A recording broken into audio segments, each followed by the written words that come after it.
Welcome back once again. बाबू मेरे सोना बेटा, छलनी कलछुल बाल्टी लोटा। यह है क्लास 10th का एक्सरसाइज 5.3 का क्वेश्चन नंबर 18।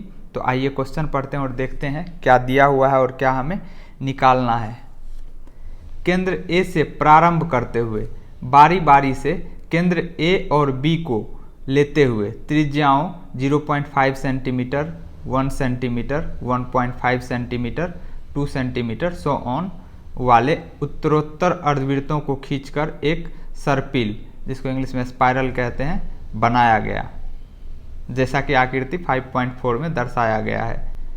अब यहाँ फिगर में दिया हुआ है, देखिए फिगर को समझिए कि ये जो स्पाइरल बना हुआ है ये अर्धवृत्त से बना हुआ है। L1, L2, L3, L4, L5 इसी तरीके से L13 तक जाएगा, मतलब 13 अर्धवृत्त से मिलकर ये बनाया जाएगा पूरा स्पाइरल। तो ये जो L1 अर्धवृत्त है इसका रेडियस कितना हो जाएगा, सेंटर A से स्टार्ट होगा ये अर्धवृत्त, तो ये रेडियस हो जाएगा। इसकी लंबाई 0.5 सेंटीमीटर जो क्वेश्चन में दिया हुआ है। फिर L2 जो अर्धवृत्त बनेगा उसका रेडियस कितना हो जाएगा, 1 सेंटीमीटर। इसका सेंटर हो जाएगा B और रेडियस क्या हो जाएगा, ये रेडियस हो जाएगा, ठीक है। उसी तरीके से L3 जो बनेगा अर्धवृत्त, उसका सेंटर क्या होगा, तो हमने A से पहले सेंटर लिया, फिर B लिया, फिर A लेंगे, तो ये जो हो जाएगा L3 का रेडियस हो जाएगा, कितना हो जाएगा, 1.5 सेंटीमीटर। इसी तरीके से 1 बाय 1 करके एक बार A एक बार B को लेते सेंटर लेते हुए हम अर्धवृत्त खींचेंगे। इस तरीके से जो स्पाइरल बनेगा उसकी कुल लंबाई कितनी होगी, 13 क्रमागत अर्धवृत्तों से बने इस सर्पिल की कुल लंबाई क्या है। पाई का वैल्यू हमें 22/7 लेना है। इंग्लिश में भी क्वेश्चन लिखा हुआ है, आपको इंग्लिश में भी पढ़ना है क्वेश्चन को। तो आइए इसका सॉल्यूशन करते हैं। वृत्त की परिधि क्या होता है, वृत्त की परिधि बराबर 2 पाई r, इसी को इंग्लिश में सरकमफ्रेंस कहते हैं। तो अर्धवृत्त का परिधि क्या हो जाएगा, अर्धवृत्त की परिधि, अर्धवृत्त का क्या हो जाएगा, इसका आधा हो जाएगा, तो क्या हो जाएगा पाई r। 2 पाई r को 2 से डिवाइड कर दीजिए तो क्या हो जाएगा, पाई r हो जाएगा। अब हमें L1, L2, L3 जो दिया हुआ ये क्या है, अर्धवृत्त ही तो है जिसका अलग अलग रेडियस है। तो L1 की लंबाई कितनी हो जाएगी, L1, इसके लिए रेडियस कितना है, r बराबर 0.5 सेंटीमीटर ये दिया हुआ है। तो बराबर कितना हो जाएगा, पाई गुना r के जगह पे 0.5 रखेंगे तो 0.5 सेंटीमीटर। इसको दशमलव को उड़ाएंगे तो नीचे 10 आएगा, 5 दूनी 10 बराबर पाई बाय 2 सेंटीमीटर हो गया। उसी तरीके से L2, इसके लिए रेडियस कितना है, L2 के लिए 1 है ना, 1 सेंटीमीटर है। तो इसके लिए क्या हो जाएगा, इसका परिधि पाई गुना r का वैल्यू 1 सेंटीमीटर रखेंगे तो बराबर पाई सेंटीमीटर हो गया। इसी तरीके से L3, इसके लिए रेडियस कितना दिया हुआ है, 1.5 सेंटीमीटर।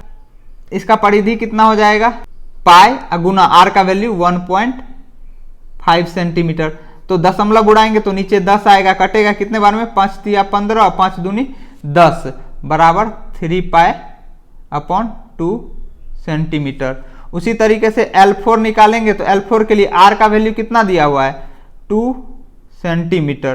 तो इसका परिधि कितना हो जाएगा, पाई गुना 2 सेंटीमीटर बराबर 2 पाई सेंटीमीटर। इसी तरीके से हमें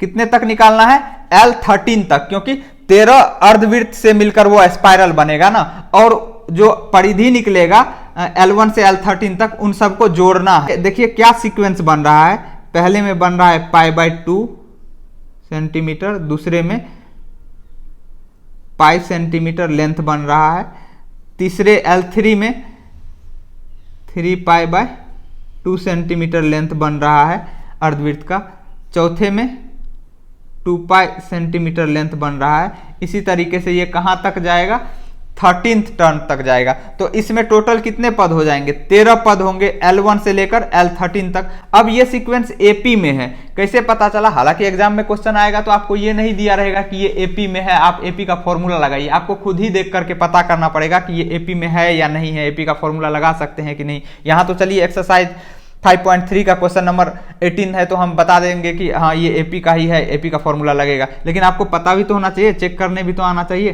तो यहाँ पे देखिए दो अलग अलग पेयर ऑफ टर्म लीजिए, जैसे एक पेयर हम इन दोनों लगातार पद का ले लिए, दूसरा पेयर इन दोनों लगातार पद का ले लिए। हालांकि क्वेश्चन में चेक करने नहीं कह रहा है, लेकिन आपको पता होना चाहिए। एग्जाम में आएगा तो ऐसा नहीं है कि एपी का ही 100 क्वेश्चन एक ही बार आएगा तो आप पता कर पाएंगे। एग्जाम में जो आएगा तो एक क्वेश्चन एपी का होगा तो दूसरा प्रोबेबिलिटी का होगा, कोई सरफेस एरिया एंड वॉल्यूम का होगा। तो आपको पता होना चाहिए ना कि ये एपी बन रहा है। कैसे पता करते हैं? कोई भी पद लीजिए, उसमें से जस्ट पीछे वाला पद घटा दीजिए। तो यहाँ पे पाई में से पाई/2 घटाएंगे तो कितना हो जाएगा? पाई माइनस पाई/2 घटाएंगे तो कितना आएगा? पाई/2 आएगा। यहाँ पे 2 पाई में से 3 पाई/2 घटाएंगे, 3 पाई/2 घटाएंगे तो यहाँ पे भी कितना आ जाएगा? पाई/2 आएगा डिफरेंस। हमने दो अलग अलग पेयर ऑफ टर्म के लिए डिफरेंस निकाला, वो डिफरेंस इक्वल आ रहा है, तो इसका मतलब ये जो सीक्वेंस है वो क्या होगा? एपी होगा। तो ये एपी है। अब एपी में प्रथम n पदों के योग का फॉर्मूला क्या होता है? Sn बराबर n/2 into 2a plus n-1 into d, ये होता है। अब इस एपी में देखिए हमें क्या पता है? प्रथम पद पता है। प्रथम पद a बराबर कितना है? पाई/2। d का वैल्यू कितना है? कोई भी पद लीजिए, उसमें से जस्ट पीछे वाला पद घटा दीजिए। तो वही तो हमने यहाँ पे किया है, पाई/2 आया, d बराबर पाई/2, d मतलब सार्वंतर। और टोटल पद कितना हो जाएगा इसमें? टोटल पद 13 होगा, क्योंकि 13 अर्धवृत्त से मिलकर स्पाइरल बना है ना। तो n का वैल्यू कितना हो जाएगा? 13 हो जाएगा। अब ये वैल्यू इस इक्वेशन में रख दीजिए, यहां से आपको प्रथम 13 पदों का योग निकल जाएगा। और जो वो प्रथम 13 पदों का योग होगा वो क्या होगा? वही टोटल स्पाइरल की लंबाई हो जाएगी। तो n के जगह पे 13 रखेंगे तो क्या हो जाएगा? S13 बराबर 13/2 इंटू 2 मल्टीप्लाई बाय a का वैल्यू कितना है? पाई/2 प्लस n का वैल्यू 13-1 इंटू d का वैल्यू पाई/2। तो इसको सिंप्लीफाई करेंगे तो 13/2, 2 से 2 कटा, अंदर में होगा पाई प्लस 13 में से 1 जाएगा 12 गुना पाई/2 कटेगा 2 छाके 12। इसको सिंप्लीफाई करेंगे तो 13/2, 6 पाई 1 पाई 7 पाई 7 पाई, तो बराबर कितना हो जाएगा? 13/2 गुना 7। अब पाई का वैल्यू 22/7 क्वेश्चन में दिया हुआ है, लेना है तो यहाँ पे रख दीजिए 22/7। 7 से 7 गया, 2 से 11 बार में गया। 11 को 13 से गुना करेंगे तो कितना हो जाएगा?